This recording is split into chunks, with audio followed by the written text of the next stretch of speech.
Welcome, folks. I'm delighted to have our guest join us today. I'll introduce him in just a second, but we're going to look ahead in this session to preparing for organic growth in 2025.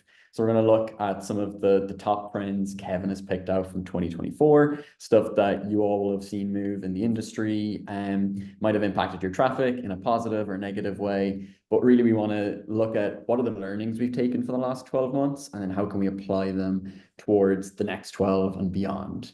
So kind of giving a quick overview of our agenda. If you want to go to the next slide. Yeah, we'll learn a bit more about Kevin. I'm excited for that. We'll look more at top trends that Kevin has picked out from his deep experience and deep work in the organic space. And then we'll start to tap into a term I love that Kevin uses, which is differentiation. I'll let him explain it. And then system builders, as we've seen kind of a move within the areas of growth and marketing, I'd say over the last 12 to 24 months of like GTM engineers and other kind of like builder mindsets. Those are coming across more on like marketing and growth teams. So we'll kind of explain more like the shifts we're seeing there, the tools to start to use, and then maybe how you can start to adopt some of the tools into your tech stack as well.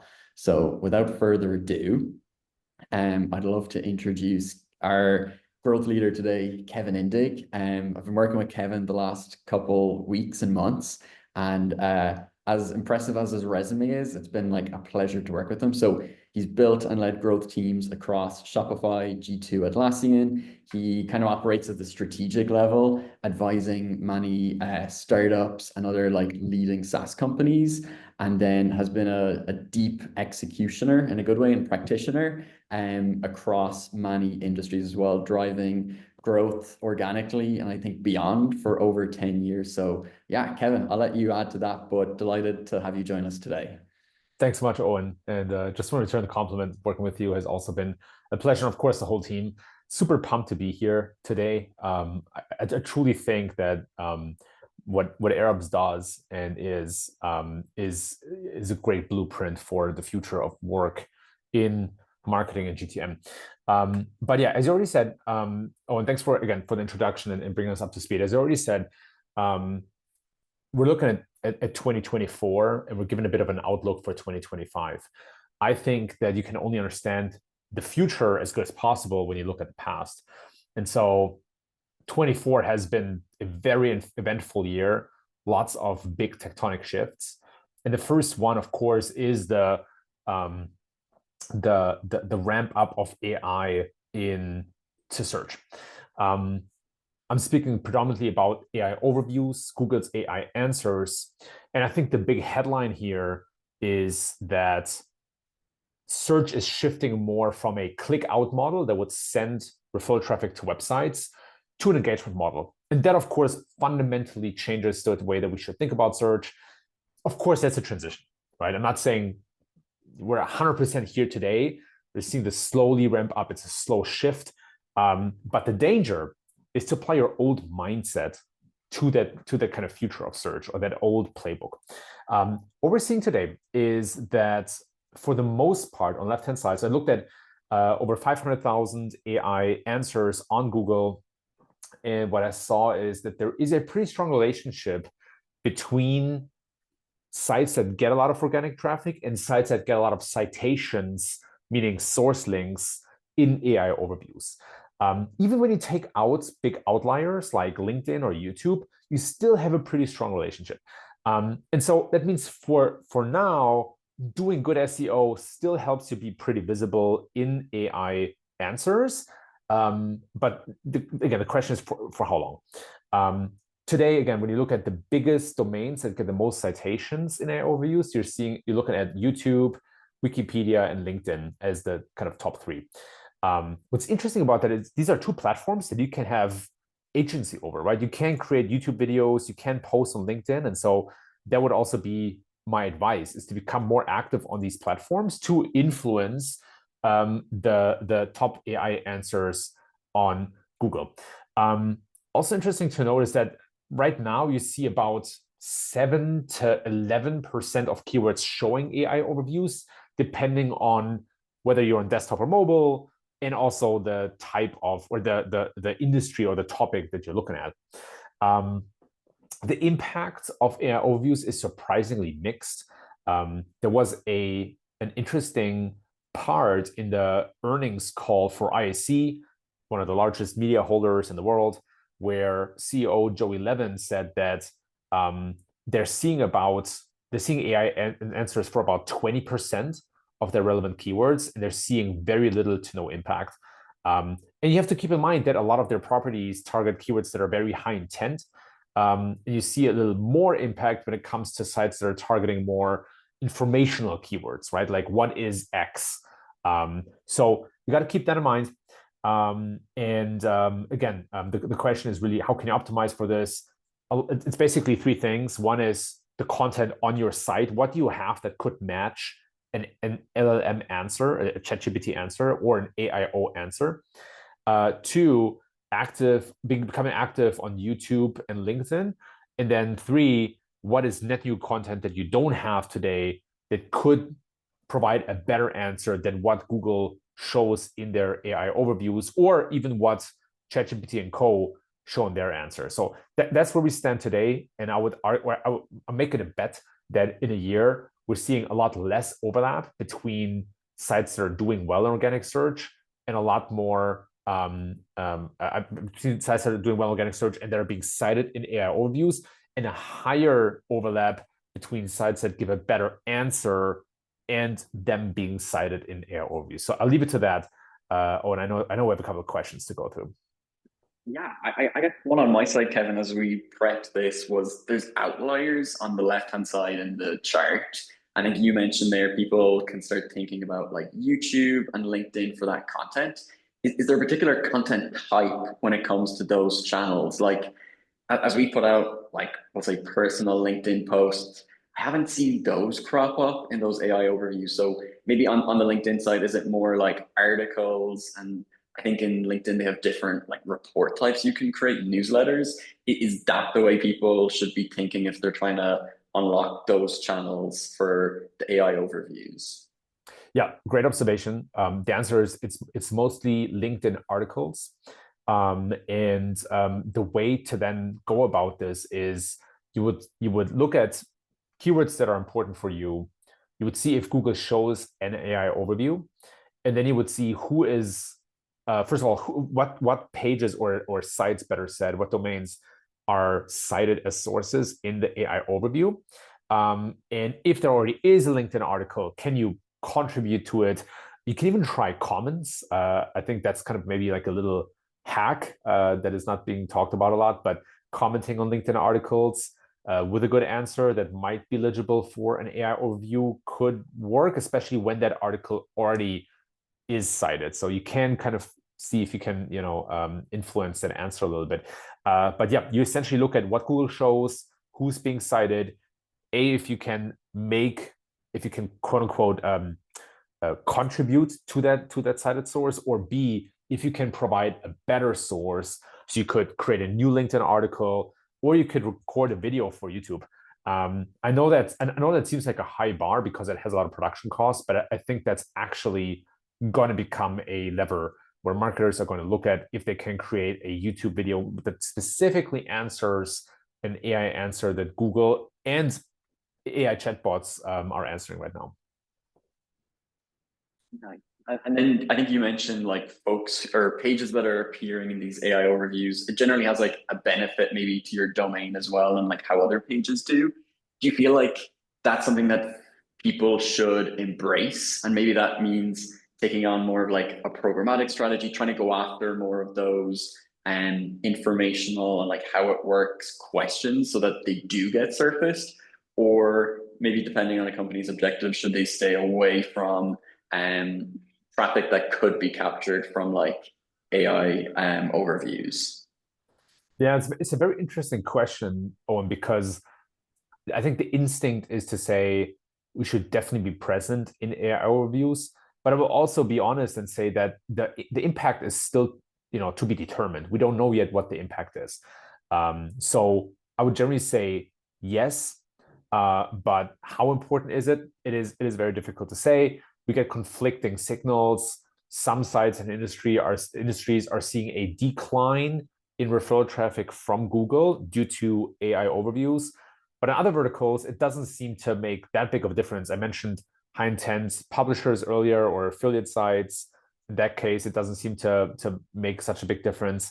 And even Google's CEO, Sundar Pichai, mentioned on several earnings calls now that AI overviews are leading to more outgoing traffic and more engagement.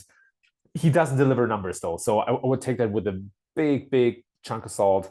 Because if we're being honest, then AI overviews do often give a pretty decent answer that make clicks redundant.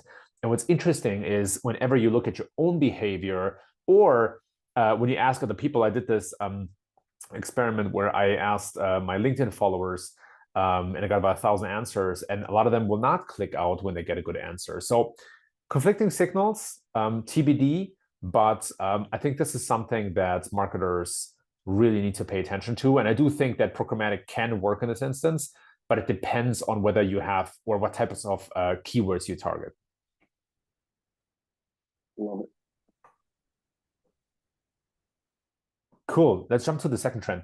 Obviously, Reddit. So when we're looking at this graph, what we're seeing is a database that I track of thousands of domains to basically be able to understand how different industries grow.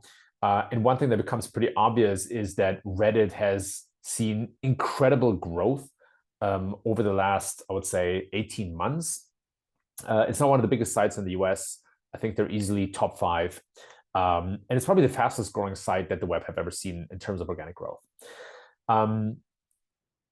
What's interesting about Reddit is why users choose it. So there's another graph that I don't have here right now, but that maps out the number of searches that include the word Reddit over time. And it literally looks like a hockey stick, right? People have been doing this for a long time, but in the pandemic, that trend accelerated. And so the internet searchers have sent a very strong signal to Google to say, hey, we want more content from Reddit. And now what Google has done in June 2023 is launch an update called the Hidden Gems update that rewards forum and user-generated content more in Google search. And as a result, you're seeing not just Reddit, but all forums gain visibility on the web. Reddit is the largest forum, and that's why they gained most traffic. And it has a couple of unique attributes to users. One is that it is uncommercial content or provides uncommercial content, meaning basically anywhere else you go on the web, you either meet an affiliate site that has a bias to sell more products, you see stores, you see publishers, etc. So everywhere you go, you get there's an incentive in the content to sell you something. On Reddit, that's not the case. And I will acknowledge that there might be marketers trying to push their products on Reddit now. Sure, that is happening, but it is still the least commercialized space on the web. The other thing is that people want answers from other people, and they want the least biased answers. And so I think as marketers, when we look at Reddit, we often think, oh, this is spam, or it's easy to manipulate. And that might be true to some degree, but in the grand scheme of things, users get pretty good answers on Reddit for the most part. And so long story short, Google has rewarded this to become one of the biggest sites on the web. It's taking a spot in the search results across all industries, whether it's publishing, e-commerce, SaaS, media, anything. And so the takeaway here is that companies have to be present on Reddit. There are different ways. You can be active, having your own subreddit, engaging with the community, or you can be more passive, where maybe you use Reddit as a source of audience insights. Maybe you focus more on responding to comments, and so that's what a passive play could look like. Any questions? But I'll get to Taylor's first, which came up in the Q&A. Do you see Reddit getting spammed eventually with this increase in visibility? To a degree, I think we have to define what spam means. And so, do I already see a lot more marketers active on Reddit? Yes, of course.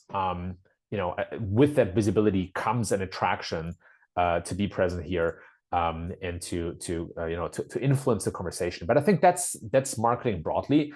Then there's the other definition of spam, which is malicious content trying to, install malware or trick people into scams. And I think that degree is pretty low, pretty close to zero on Reddit. It's never actually zero, but I think that's pretty pretty low. The other question is more so, how biased is Reddit going to be? And Reddit has a couple of things speaking for it that might decrease bias over time. That also might have led it to still be one of these biased platforms on the web. One is the karma aspect, right? If you want an account that people listen to, you need high karma, and you only get that by impressing other users. And then the second kind of filter is the moderators. Most moderators are not employed by Reddit. They're doing this for other incentives. And the Reddit community has pretty harsh moderators. So if they see you spamming around or pushing a product too aggressively, they will quickly either delete your post, ban you, or kind of degrade your post and your activity. So I would say spam is never impossible to avoid, but Reddit has pretty good weapons to reduce it to a minimum. I love that answer. Yeah, it took me years to get my karma up to be able to contribute to some of the subreddits I liked.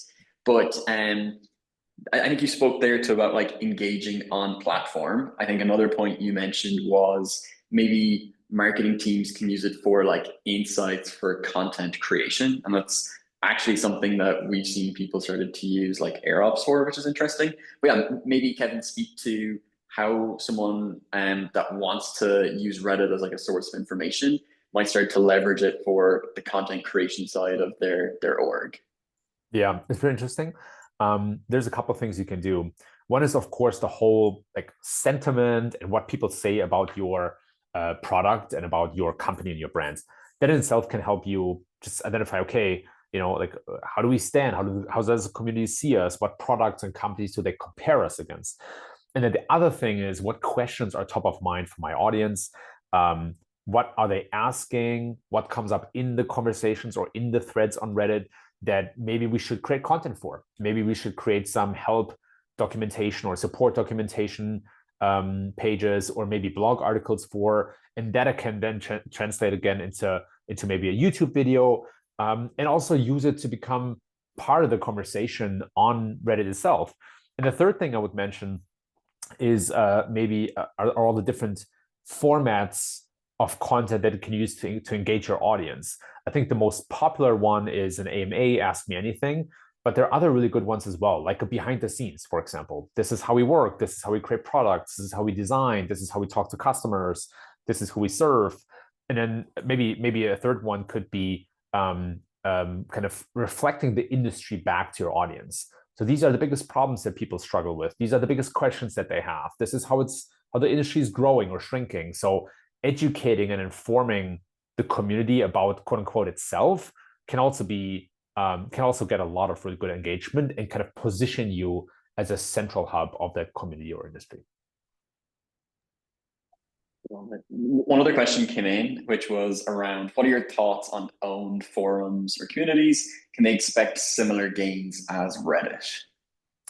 It's a clear yes, from my observation. When you look at forums, I looked at a couple like Shopify's forum, or to maybe mention one that is outside of SaaS, there is a parent community called What to Expect. There's Runner's World. All of these forums gained organic traffic and visibility around the same time that Reddit gained after this Hidden Gems update. And so, yes, generally, I think owned forums and communities have become more interesting. They also are harder to kickstart and more resource intensive to maintain. So you'll actually see that Shopify and HubSpot, for example, they have started to invest more in their communities and they get a lot out of it. And so if you ask yourself, hey, should we invest more time, attention, and resources into our community? You want to understand that this is a longer term commitment and you need to take it very seriously. It's very hard to do a forum or community very scrappily, because it needs moderation, it needs maintenance and engagement. On the other hand, if you already have a decently well-going community, then investing more resources now is probably a really good idea.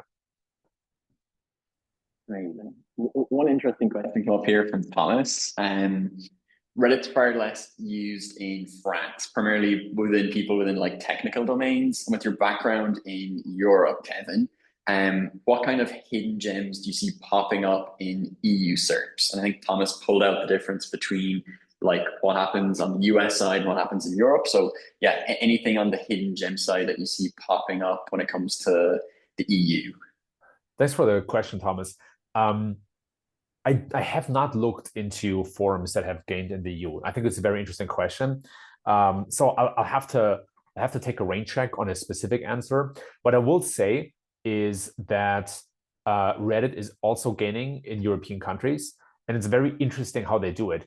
They use machine learning or AI to translate English content to kickstart that community, to incentivize more content creation in local language. And that is working incredibly well for them. So you can also see their visibility skyrocketing in France, in Germany. They're climbing the ranks of the top or of the largest sites in those countries. And they do it with a very, very smart way. Now, I've spoken to some people in those countries about how they perceive that. And they said, look, like you can kind of tell that it's AI translated, but it's still good enough to engage. And so, yeah, I think UGC plus AI can be a very powerful way to internationalize. But I will come back to you on which forums are gaining in Europe, because I think it's actually a very interesting question. The last question we'll take on this one. Do you see a scalable approach to drive traction on Reddit for early stage companies? Semi-scalable. There is something to be said about repurposing content for your Reddit audience. So, how similar to how you would maybe turn a blog article into a YouTube video or other video for that matter. It doesn't have to be YouTube. You can also turn some of your blog content into Reddit posts. The thing you want to avoid is to copy pasting it one-to-one. You want to make it a bit more raw and unpolished, almost like like somebody on Reddit would post. That can work really good. But again, that is only semi-scalable. There might be an AirOps workflow in the cards here that I haven't tried out yet that can help you with that type of repurposing. But I think the important piece to keep in mind is that community engagement a lot of times comes from unscalable ways. And so I think there is a hard to bypass factor of, getting your hands dirty and engaging quote unquote manually or one-to-one and one-to-one like hand combat with the audience directly on Reddit. But there are certainly shortcuts and ways to make your life easier. I've done it just since I joined AirOps, but I used it in the past, Kevin, and it was just what you mentioned. We had a social listener tool, listen out to different subreddits. So it was relevant to the telecommunications industry where people asked related questions. We would have a workflow that ran in the background. It would like say, this is interesting. We have a piece of content that's related. And it'll give us the first draft of how we could respond to that user's exact query or question. And then we copy and paste it and like edit it onto Reddit itself. But at least then we were matching the user's kind of intent and question with stuff we have, repurposing it. But at the end of the day, kind of revising it with the human eye before sending it live.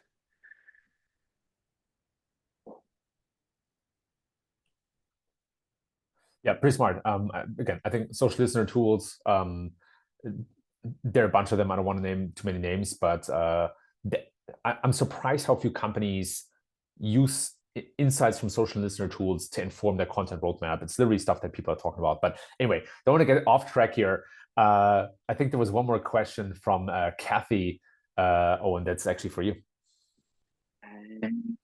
Oh yeah, so I actually I built it in house. It was with Airflow, which is like in Python. But what I'll do, Kathy, is I'll leave some other tools I've used in the past that are more like SaaS based in the comments. Awesome, amazing, cool. Thanks for all the questions. Love the interaction here. It's really fun. I do want to move over to the other topic though, which is e-commerce.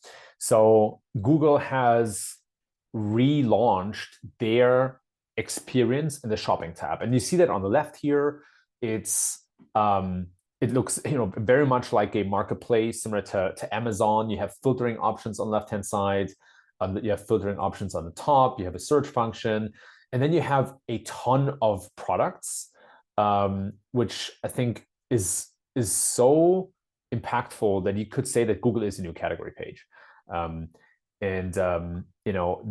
What's also important to keep in mind here is that, sure, this is the shopping tab. So when you search for something, you have the default tab, shopping, news, video, local, etc. This is the shopping tab. I think this will pretty soon become the default experience, maybe to jump the gun a little bit on predictions. But we're already seeing early signs of that in the default tab as well with Google's product grid. So for a lot of shopping related searches, you will see a grid of products, oftentimes over 50% now of the time, on top of the regular organic search results. And these things are getting or draining a lot of clicks from classic organic results. On the right-hand side, you see a analysis from Systrix, where they compare the average click-through rate here in gray against the click-through rate when Google shows a product grid here in blue. And as you can already see, number one spot gets less than 50% of its click-through rate when Google shows a product grid. So these things gain a lot of attention. They're even more prevalent on mobile. And there's some that marketers need to take seriously. I have a client who early on in the engagement really cared about keyword ranks for a specific category. And when we look at the search results, we notice that the classic results don't even matter here because it all happens in the product grid, which showed up above the top spot. So it changes the ecosystem fundamentally because classic organic ranks are much less meaningful when Google shows a product grid. And the way to optimize for product grid has also changed. So this is a lot more about optimizing and completing your product feed in Google's Merchant Center. It's about structured data on your site. It's about product optimization. And that stands in stark contrast to how we used to do e-commerce SEO, which was much more focused on category pages. So that is a fundamental shift. And again, I do expect this to become even more prevalent. And marketers need to react by, again, optimizing for products, optimizing the feed and data that they send to Google, but also breaking out of the search box a little bit and looking more at old school marketing factors. So you might remember the marketing 4Ps from college. And so things like promotion become more important because Google does reward merchants who run regular promotions and discounts with badges that get you more attention. And it will also reward the distribution of your product because Google will reward merchants that have fast shipping times and good returns and good reviews from customers. So it just expands the focus for marketers in e-commerce significantly, and it also changes the playing fields more towards these product grids. I have so many questions. Like as you go through there, it seems like there's so many different signals that come up that Google monitors and cares about to surface, I guess, those top 3 laptops that appear in your search feed there. Is there any like 1 or 2 things, Kevin, that if I'm running an e-com store today, that I should think about as we head into the new year of like updating my mental model? So maybe like schema would be number 1. I'll list out stuff and then you tell me, but like, is schema up there? Do I need to provide like editorial content like on my domain? Is that going to give me like a halo effect? Are there any like top 1 or 2 things as I guess Google rolls this out that I need to think about changing my strategy? Yes. So in the broadest sense, there is one factor that can trump all of these things, right? That can trump any technical optimization, and that is brand. If you are a brand that is top of mind for customers in an industry, you will always win the game because people will just seek you out, right? So I just want to take that off the bat. The thing is, building a brand is hard and it takes time. When it comes to technical optimizations, number 1 is the product feed in the Google Merchant Center. So you want to go in your Google Merchant Center account and you want to see what information do I provide to Google about my products, from size, availability, GTIN numbers, shipping speed, variations, thumbnails, titles. There's a whole bunch of things that I can optimize. And so you want to basically complete your profile on the Merchant Center. That's number 1. Number 2 is structured data. There's a bunch of structured data that is e-commerce specific. Product item list is one that I want to highlight that is pretty important. So if you have different variations of products or different product groups, you want to embed that structured data to make it easier for Google to understand the relationship between your products. But there's a whole bunch of other stuff that you can also do in structured data that serves as sort of a validation point for the information you already provide in the Google Merchant Center in your product feed. And then number 3 is your overall experience on that store. It also matters. It's harder to quantify, but things like speed, that's probably easier to quantify with Core Web Vitals. But then how easy is it for people to find the products they're looking for? Do you have good filtering and sorting function? Do you have links to related products, complete the look, other shoppers also bought, those types of modules? And then maybe 3, how good is the design of your store? I still see a lot of really poorly designed stores where it just makes it so much harder for people to not just find the product, but also evaluate and like the product. So these would be kind of the most important factors that I would mention. Amazing. I think some questions come up since, but you answered them all in your answer there. Awesome. Cool. Should we move on to differentiation? Let's do it. Awesome. Cool. So 3 big trends, right? 3 big kind of transformations to the search ecosystem and marketing ecosystem, I would argue. And I kind of already hinted at it, but there's this one factor, differentiation, which I think is playing an increasingly more important role in anything that we do.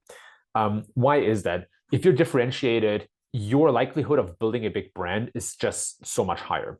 And I also think or I know from experience, it's a key piece of strategy that a lot of people miss and forget.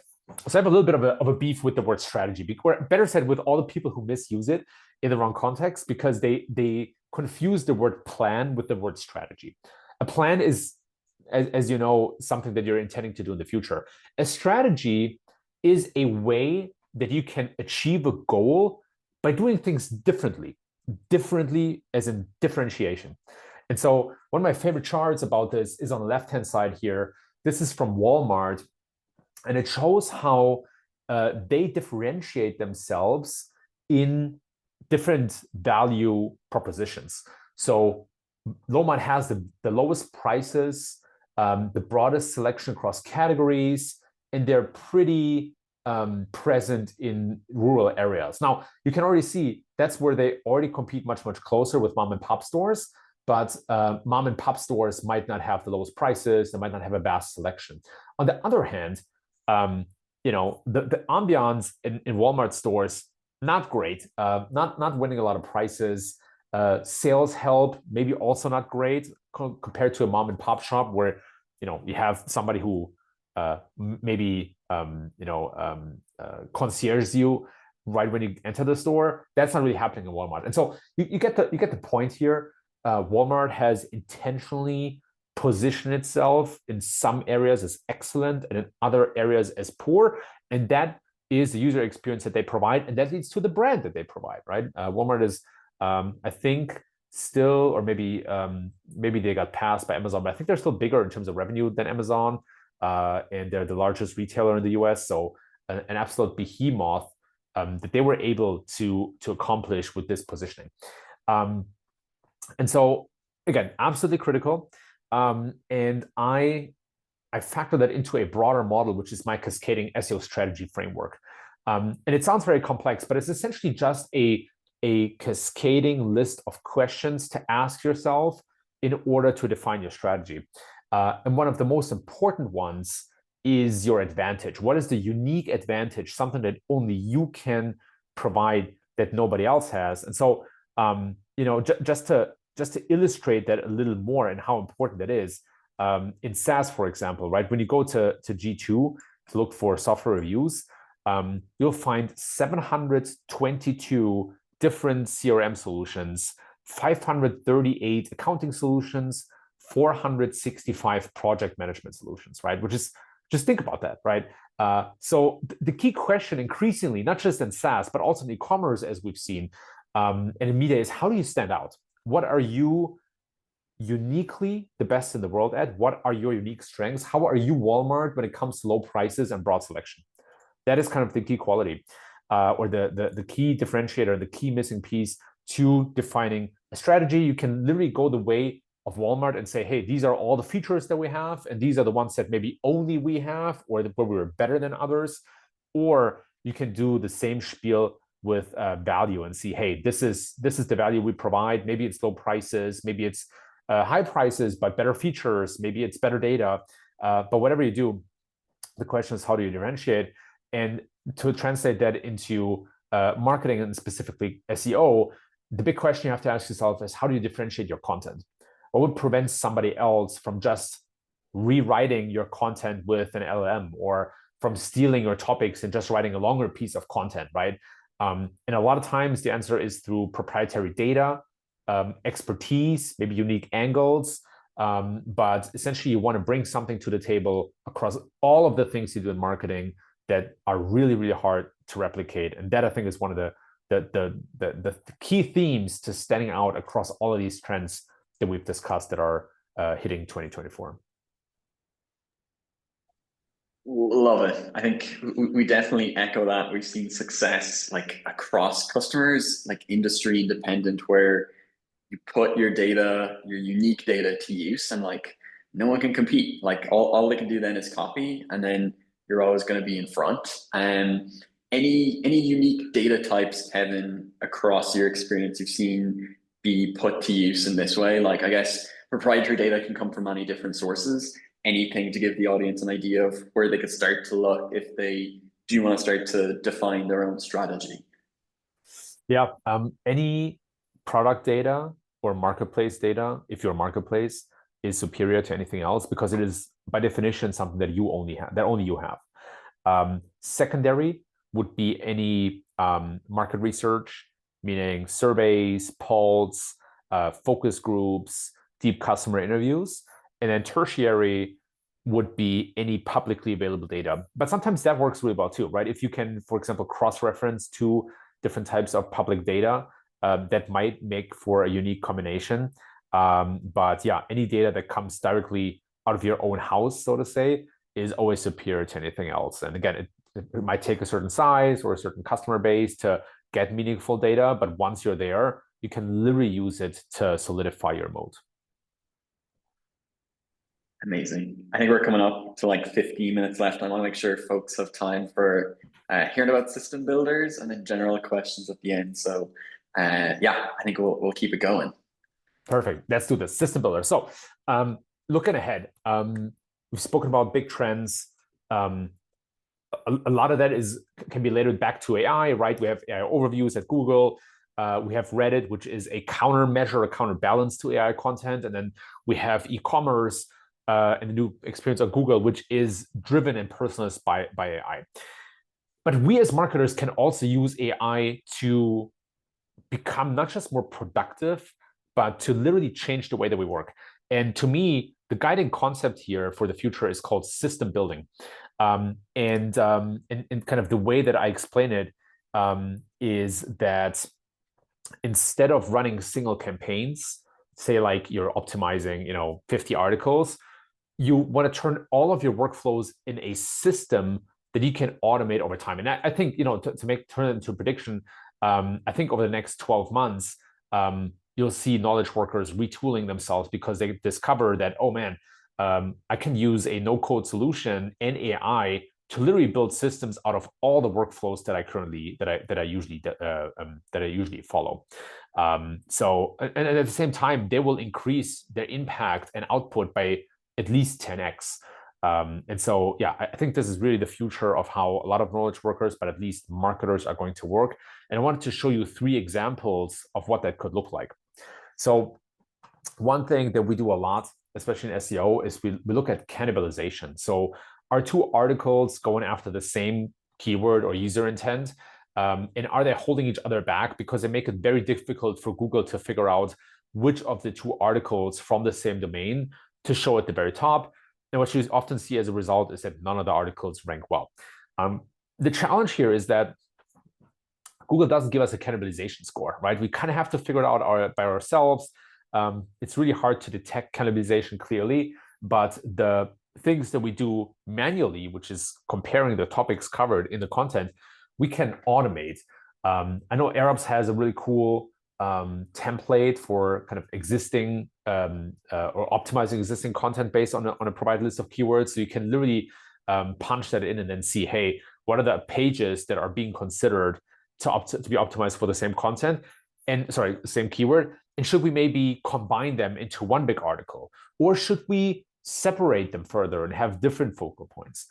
So that's something that you can pretty much automate today. Same thing with site crawling, right? I still see a lot of SEOs running Screaming Frog or other site crawlers maybe once a month, and then manually going through a long list of errors, writing recommendations, figuring out what to do. And you can automate that by running a scheduled crawl and then having an AI evaluate the output of that crawl. So the errors that are being mentioned, for example, and you can predefine how important they are. So you can literally say, hey, if you see let's say a 404 error, then prioritize fixing that as a number one priority, and give me a list of all the 404 errors to fix, and also suggest some or show me the links that point at the 404 errors, and give me recommendations of other pages that might be better fit. You can literally do that with AI today, and you can literally automate that type of system. And so third example would be content creation, obviously, right? You might want to still do your own keyword research, but you can also automate that to a large degree. And then with AirOps, for example, create drafts of that content, and then potentially even like publish them and then kind of refine them based on how well they do. But the point is, right, that all of these things, all these automations, all these workflows, you want to set them up once, and then want to spend most of your time improving the system rather than the single output. So instead of, for example, taking one of these automated pieces of content and then workshopping it until it's really, really good, you want to collect your improvements, you want to write them down, you want to abstract them, and then feed them back into the system, right? So you want to say, for example, hey, don't use extravagant language. Don't overpromise. Don't blah, blah, blah, blah, right? You turn all of these improvements into prompts that can be fed back into the system that will make future output a lot better. And that system's building, and I think that's going to define the future of our work. It takes a little bit of a mindset shift. It might even sound a little bit scary, but it is literally possible today. Love it. And what I have at the bottom there, Kevin, that you referenced are like some of the templates that we have in our template gallery today. But I think, so those, as you mentioned, will get you to like a starting point. So that you'll get from like 0 to 7 or 8 out of 10 really quickly. But just like your Walmart example and what you said there, rather than trying to continuously tweak the output based on a generic template, you want to spend your time like enriching that workflow or that process with your information, your learnings, like everything that you get from the market and signals. Like that should all go into this like live workflow and live process that over time becomes better, and it produces higher level output come the end. And I haven't seen any questions come in yet, but I think it ties nicely into the next slide or two I have, Kevin. Yes. Of like, does it work? I'm like, almost like, where do you get started? How do you think about some of this stuff? So I pulled a couple of examples of how some customers are doing it today, and just like looking at the audience that was in attendance and pulled some relevant ones. So Windley is kind of on the e-com side, and just like you said, and went through the Google like shopping and like how they are reinventing how they present their pages and category pages. Windley like went off and tried to create like a halo effect, creating a lot of middle of funnel and bottom of funnel content to give all of their product pages a bit of an uplift with internal and external links, and then just create more credibility around their brand. And then I would really like to point to Paragon Intel and Deep Brand for the exact point you mentioned, Kevin, on differentiation. And Colby at Paragon put out a LinkedIn post maybe about a month ago that echoed exactly that point. They had tried this programmatic play with just kind of repurposing content that was already out there. They didn't have their own unique voice to it. But as soon as they added, and you can see really where like SEO begins in that bottom chart, where they started putting their financial data that they had in-house and just had never leveraged to use on their marketing page. As much as Google appreciated it, their user engagement went way up. And that's kind of a flywheel. As users engage more, Google's going to give it more credibility, and they've just seen remarkable increase. But again, it's like they're in a sense competing with themselves. They're competing with no one else. No one else has that data available to them. And then I think DeepGram has done a really nice job of that too. And you'll actually see, and some people look at it as a negative. I think it's a strong positive of the work that team has done. But on that chart on the right, you'll see DeepGram's traffic exponential increase. They nailed the strategy. They knew what they wanted to do, a programmatic directory based on some insights they had and some like market insights. And then basically other people competed with them, their traffic went down. And I think what's testament to what you just said there, Kevin, about like tweaking the system rather than tweaking the outputs, they recognized that drop off and they were like, oh, well, now we have like 3 months worth of data that we can now go back and refresh these pages with. And you'll see that they've like sustained and like slightly grew that traffic since. So like from a base of 0 to what is that, like 450K searches per month. That was, I think, incredible strategy to kick it off, execution, and then reintegration of the learnings that they had throughout to build an incredible end-to-end kind of like AI workflow with really good experts in the loop, plus their proprietary data. Yeah, I love that because there's so many examples of programmatic content actually going south lately. So what's interesting about that is I did a deeper dive. So I sometimes do kind of workshops with companies, and one I did was with Apollo. They're a sales intelligence platform similar to ZoomInfo. And ZoomInfo has lost a lot of traffic from their programmatic pages.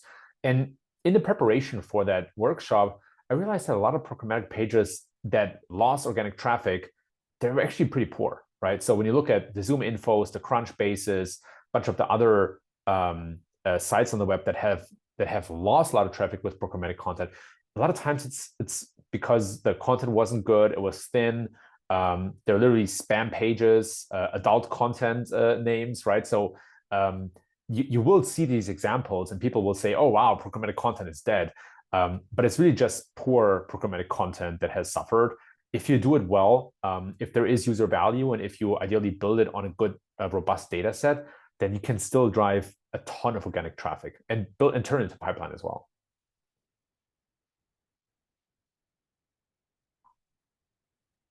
Amazing. I think there's like 2 more slides, Kevin, and then we can, if we have time, we'll try and do a quick demo. If not, we'll open it up just to the audience. But yeah, I think kind of summarizing everything we heard, if people have not started, I suggest you maybe do think about it in your 2025 plans with all of these signals that you'll see that Kevin spoke about that the algorithms or LLMs care about. I think as important as those signals are, you want to keep a human in the loop. So as you think about developing these workflows or these processes end to end, just like Walmart, you need to have the right strategy and you need to have, to Kevin's point, the plan to like execute it. So that's kind of like paramount to your direction.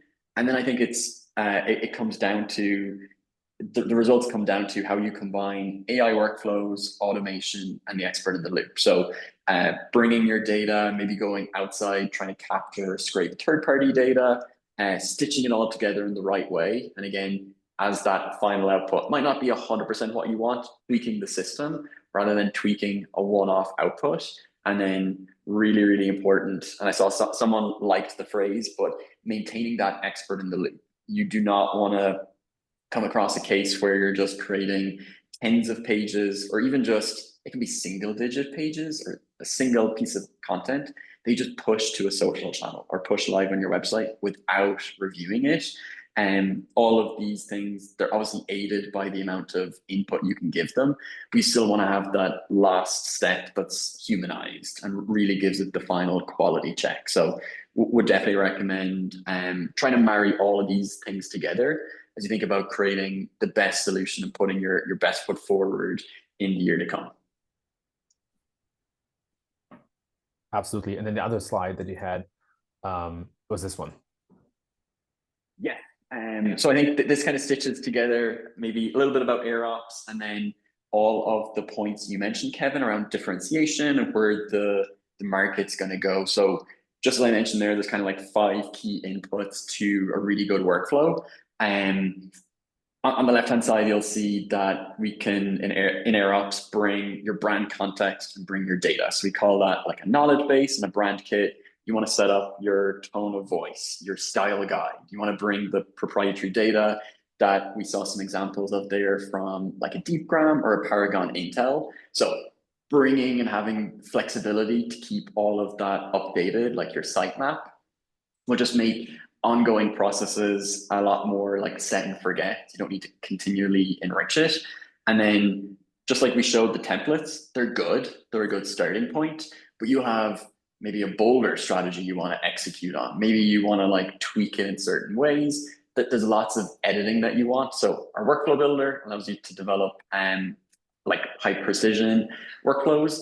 And then the grid is what we show on the bottom right here, which lets you scale it. Again, easy to use, easy to kind of like scale up those workflows and keep, importantly, a human in the loop at the important times. So a typical content process might be I go from like a keyword to a brief outline. I'm inserting a human in the loop at the point that I think matters most, rather than just going from like a keyword to a blog. So I think trying to start with the easiest jobs to be done and trying to automate those is like a good starting point, but really you want to always consider at what moment you want that human enrichment to come in. And yeah, with a couple of minutes left, we'll see how many questions we get, but I'll go into a demo then. But there's a lot that we have covered here. And then, yeah, if you want to continue the conversation afterwards, we're going to open up 10 exclusive opportunities. And I really like Kevin's phrasing around differentiation. And that's generally what we've done after similar webinars with like customers. And I think people have taken a lot of value from it. So what we'll do is an hour dedicated to you, your team, your domain, and like how to generate that differentiation. And I guess most importantly, like generate growth as we look ahead. And it's not just for 2025, but for the years after. So what we come prepared with on our side is our version of the plan. Obviously, you know your brand better, you know your strategy better, but with what information is out there, we can help suggest the topical priority opportunities, maybe how to close gaps to competitors if you're trying to catch up, but really coming down to a forecasted growth potential. So across all the topics, the keywords, looking at where you can drive organic value, organic traffic, and then we also look at some of the AI overviews you can take advantage of. So yeah, an hour dedicated to generating your differentiated strategy in 2025. If you'd like to chat to us and the wider team, email team@airops.com. Mention you were on the webinar with Kevin, and we'd love to help you out.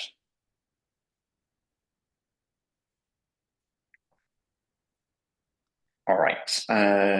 I think we'll just move into Q&A or take any questions that have come in, Kevin, for the last minute or two. I can see what has come. Yes, sir. Yeah, will there be a recording sent after the session? Absolutely. It'll be sent out via Luma, and we'll send it out via email as well to anyone that's on the AirOps platform. What other questions came up?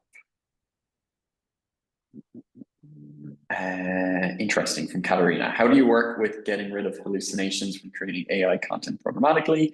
Is it possible to get rid of it completely? I have my take, Kevin. Anything you want to share there? Yeah, I think you can reduce it to a level that would also apply to a human, right? Don't forget that when we did a lot of these things with editorial teams or outsourced freelancers, there also is an error margin where a human might just get something wrong. And so with the right prompts and the right underlying data, I think you can get very, very close to that level. And again, it really depends on how much effort you put into the prompt or into the value creation. That to me is kind of the biggest predictor of hallucination. And that also is kind of the mindset shift that we have to make with automating a lot of these systems. It's a lot of upfront work, long-term value, as opposed to a steady amount of effort you have to put into generating that content. So again, I have built generative AI programmatic content with clients that has sustained the last 12, 18 months in organic traffic without any impact from an algorithm update or so. And the key to that is always, how specific are we in the prompt about what we want? What is the underlying data that we build this content on? And third, how well do we review? Now, reality is that sometimes you cannot review every piece of content. So the key there is to review a representative sample size. So if you publish 5,000 pages, you might want to check at least 50 thoroughly, or 500 on the surface, and then refine and rephrase your prompts or your workflows according to the hallucinations you find. But long story short, I think it's absolutely manageable at this point in time. It's not that bad anymore. Love it. I might just show my screen really quickly where I pulled up some relevant. Can everyone see? Yeah, let me zoom in a little bit. But I think to your point, Katarina, like bringing your own data will help kind of overlay any hallucinations. So the more context you can provide, and the better that context is, and to Kevin's point, marrying it with the right prompts, you will not give the model the chance to hallucinate. So here you can look at, I just brought up a brand kit that we generated for like Amplitude. Here, this is my version of it. I would expect their team to have a lot more information to provide, but it's like about the brand, ideal customer, competitors, their point of view. Again, this serves as like a very fundamental set of inputs to their workflows, but then with like knowledge bases for, we'll say, some of the social content I create, I have a ton of templates, and that helps me to format and strategize the type of output that I'm looking for. And then similarly, we need to generate it for some of our internal people, but we've created writing style guides around people that we appreciate, and kind of the marrying of your own data, some like formats, and then your brand context. That just gives the input to the LLM a much higher like quality bar, and it's much closer to the brand bar that you and your business want to deliver in that like finalized output. So I just think overall, quality in means quality out. And then to Kevin's point, layering in the right prompts give you kind of the best set of outcomes. And we're just over time. Maybe Kevin, we'll answer this last question from Liz. What keyword research tool do you recommend for early stage companies? SEMrush seems a bit of overkill.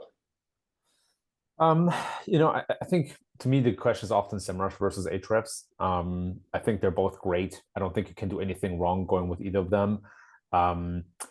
If you want to, like, if you're like, hey, 200 a month for SEMrush Basic is too much. I'm honestly not sure what a good suggestion would be. I'd have to do some research. I think even some of the like, let's put it this way. I think there are also good ways to discover topics that are relevant for search that do not involve classic keyword research. And I would heavily lean on some of the conversations you have with the customers. So something that I have done with clients is we have taken maybe 50 or 100 customer conversations and we've run them through an LLM. There's some good solutions out there. I'm sure AirOps can do the same thing. And you just scan it for what topics come up, what questions come up, and you start building out content for those. And sometimes those can be even better than keyword research, because search volume, which is a key component of keyword research, has a lot of inherent flaws in how it's measured and what it's being used for. So I think a kind of customer-centric content roadmap can sometimes even be surprisingly better. Love it. I'll end with our last slide here, Kevin, which might let folks know how to stay in touch with you or where to find more work from your side. If I can pull it back up. Yes, thank you. Share here. Yeah, where can maybe folks find more of this quality of learning on a go-forward basis? Thanks, appreciate it. So Growth-Memo is my weekly newsletter. I also am doing a 2-hour live stream this Friday to recap 2024 and the most important trends. So when you go to growth-memo.com, you'll find a link to the annual showdown event, or you go to as.growth-memo.com. And then, yeah, everything else you just find by Googling my name. Amazing. I will highly recommend to folks they check out the growth memo. There's a lot of even what Kevin brought up in his last answer and throughout that you'll find there. Particularly recommend the article on differentiation as people look towards 2025 planning, how to stand out. I think your tagline, Kevin, is stand out, get clicked, which I love.